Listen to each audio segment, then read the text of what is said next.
I became involved with the hemophilia community, but I am not a person with hemophilia in my family, and I am not somebody who has AIDS in my family or my biological family. I've always said that hemophilia is like an infection. Once you get involved in the community, it takes hold and you're there forever.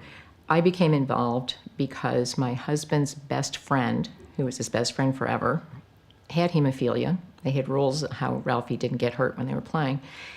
And that's how he became involved. And when I met my husband, I kind of married the hemophilia community.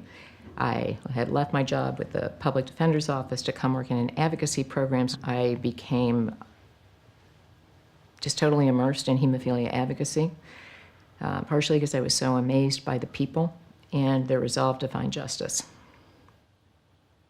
The toughest part for me was watching people die, sometimes literally.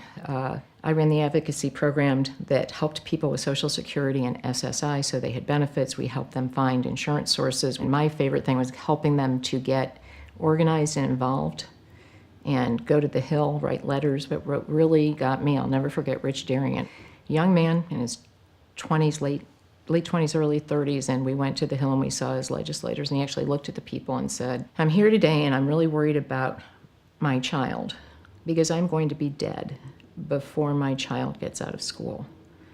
And I don't have any chances to talk to you, and I'm here now and I really want you to listen."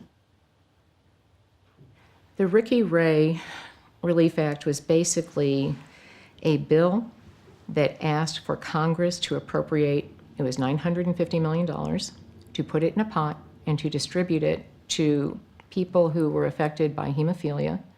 The real meaning of Ricky Ray is not in the compensation / relief / drop in the bucket that the people actually got.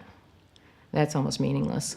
The real meaning is that Congress was forced by the community to recognize that the blood supply is not safe, that the blood supply needed a lot more safety rules, that there had to be coordination between all of the various groups so that the blood supply continued to be safe, and that they understood that the first group that will ever be impacted by unsafe blood is the hemophilia community, and that they need to beware, and that it's expensive when they make mistakes.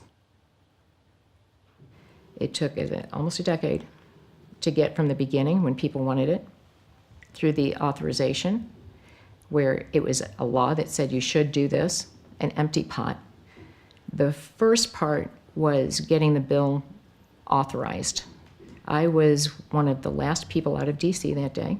It was the most amazing thing, but it was like almost anticlimactic because only half the work was done. We still had to appropriate the money. It wasn't going to make anyone healthy. It wasn't going to bring anyone back.